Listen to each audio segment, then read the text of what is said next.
O ano 2021, do ponto de vista orçamental, correu bem. O Porto continuou a reabilitar residências e habitações sociais, que é um ponto fundamental. Se o Estado não atende a quem mais precisa, então faz o quê?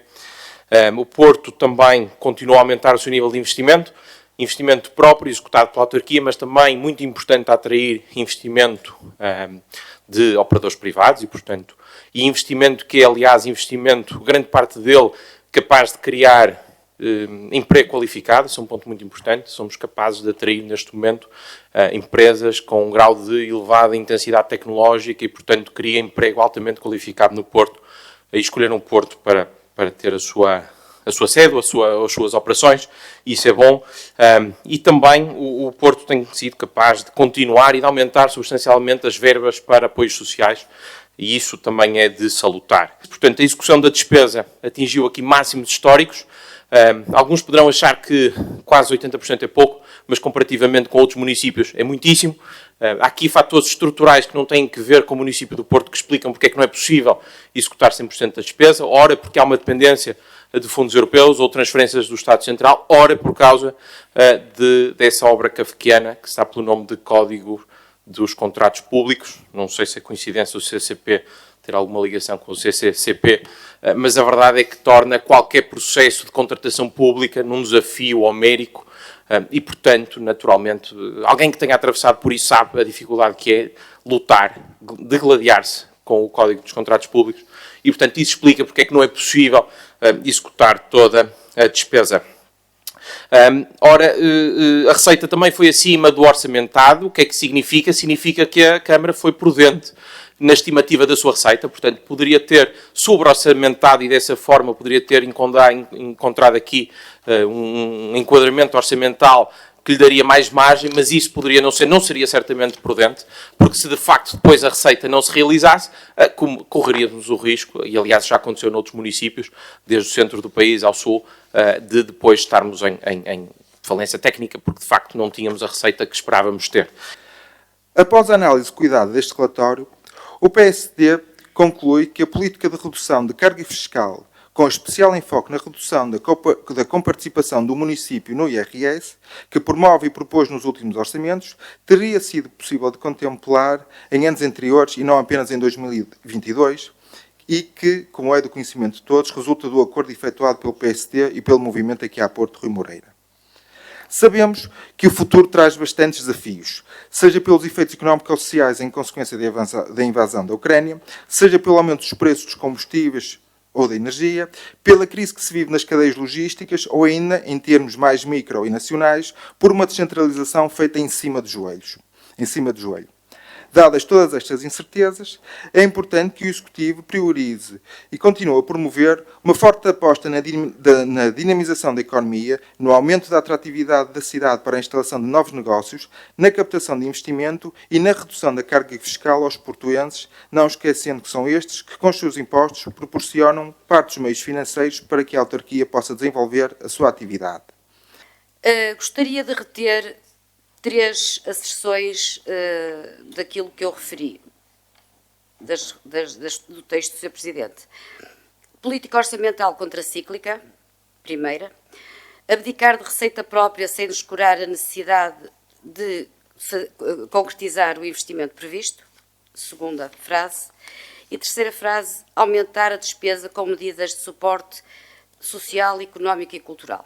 As receitas totais ascenderam a 363,6 milhões de euros, o que representa um aumento de 35 milhões de euros face a 2020, equivalente a mais cerca de 11%. Portanto, as receitas totais aumentaram de uma forma significativa.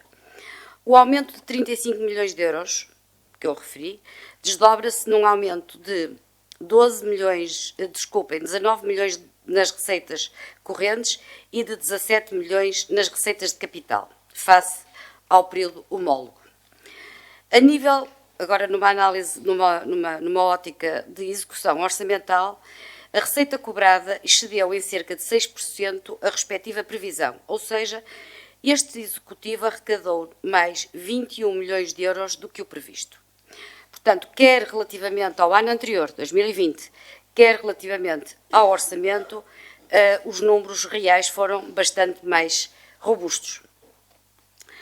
Ora bem, Sr. Presidente, o que nós gostávamos de perguntar e pedir-lhe que se pode explicar a esta Assembleia onde, como e quanto abdicou a Câmara de receitas próprias. Eu queria lhe dizer o seguinte. Eu gostei muito de ouvir dizer, achei mesmo muito interessante, porque é que não gastou mais? Eu lembro que esse discurso foi um discurso que lançou Portugal naquilo em que nós ainda hoje estamos a pagar. Foi, porque é que não gastou mais? Agora, se me disser assim, porque é que não fez isto ou fez aquilo, coisa diferente. Porque é que não investiu nisto ou coisa daquilo, é diferente. É verdade, diz a senhora deputada, e tem razão, que nós conseguimos uma taxa de execução da receita superior àquilo que estava orçamentado. O que é que isto demonstra? Demonstra duas de três coisas, ou se calhar demonstra as três coisas. Em primeiro lugar, que nós fomos prudentes naquilo que foi a orçamentação da receita previsional. Em segundo lugar, que as coisas no país não correram tão mal como nós achávamos. Em terceiro lugar, que as coisas no Porto correram melhor do que nós pensávamos. Não me parece que seja mal que haja mais receita, porque a maior parte dos municípios, se vir o anuário dos municípios portugueses, verifica que a maior parte dos municípios, sabe o que é que fazem? Nunca conseguem concretizar a receita que estimam. E assim passam. O que é que passam? Vão passando dívida, transformam isto em dívida e vão passando um rollover. E depois, claro, aparecem aqueles modelos em que nós, Porto, somos chamados a contribuir para os buracos dos outros municípios. Nós não fizemos isso. A senhora deputada também tem razão quando diz que nós só concretizamos 80% da despesa. É verdade. Aqui também recorro ao anuário dos municípios portugueses e vou-lhe dizer que a média portuguesa é de 74%. Eu não sei quantos municípios da nossa dimensão conseguiram taxas de execução de 80% com a contratação pública, como está com aquilo que são as candidaturas ao Portugal 2020 que estão a decorrer, em que nós estamos com uma taxa de execução de 80%, mesmo assim muito boa. Não sei que município terá conseguido melhor, principalmente durante em tempo de pandemia, mas lá veremos no próximo anuário. Vamos esperar pelo próximo anuário. Quando me pergunta onde é que gastou, porque é que não está, eu vou-lhe dizer, olha, nós, onde é que durante a pandemia, o que é que nós fizemos? Nós, naturalmente, não nos fomos substituir e duplicar aquilo que o Governo tinha que fazer e até fez. Basicamente, o Governo esteve bem. O Governo esteve bem relativamente à pandemia. Mas vou-lhe dizer o que é que nós fizemos. Fizemos uma redução em 100% das rendas devidas pelos titulares de contratos destinados a armazéns, 50% das rendas devidas pelos comerciantes arrendatários dos prédios municipais, entre 1 de 1 e 30 de 9. Cerca de 500 mil euros, grosso modo.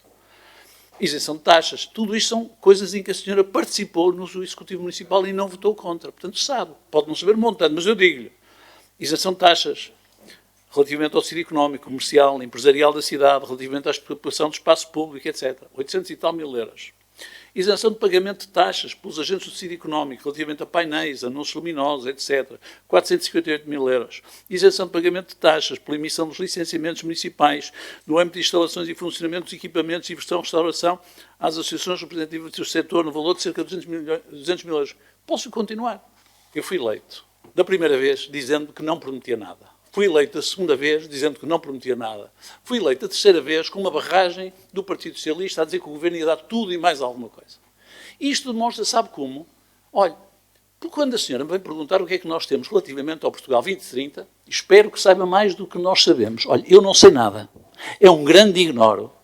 E relativamente ao PRR eu vou-lhe dar uma notícia. Não lhe vou dizer o que é que há de PRR. Nós temos alguma coisa através da área metropolitana, temos que foi conseguido pelo professor Eduardo Vítor, e bem, porque Lisboa ia conseguir na área social. E aí vamos desenvolver, temos um projeto a desenvolver com o Gondomar, temos uma candidatura com o Gondomar, e vamos realizar na área social, e ficamos satisfeitos por ser com o Gondomar, porque os dois territórios, nas áreas de maior depressão, são esses, são os nossos e de Gondomar.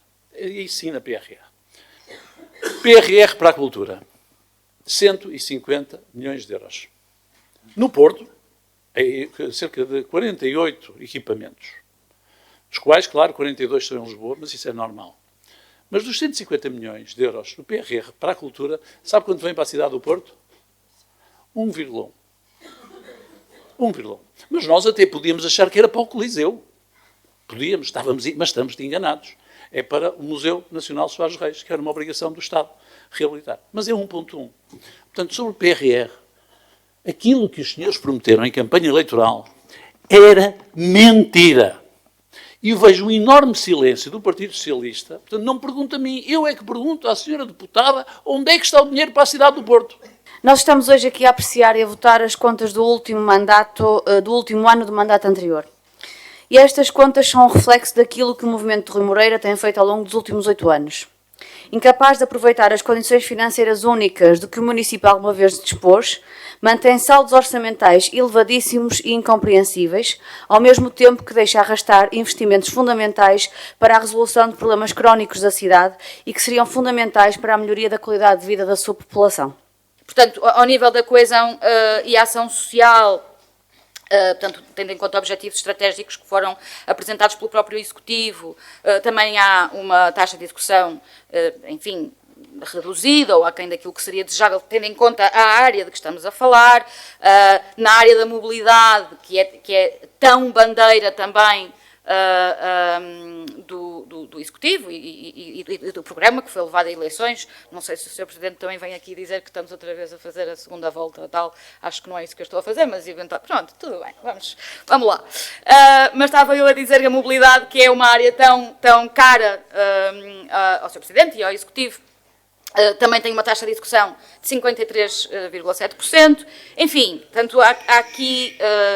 sentimos que é difícil explicar à cidade, ou a cidade compreender, quando há um aumento de receitas totais, mesmo em fase de pandemia, não há um investimento à altura do que a situação exigiria. Aliás, não deixando de reforçar que nós já vínhamos de uma situação em que as carências, a muitos níveis, já as sentíamos na cidade.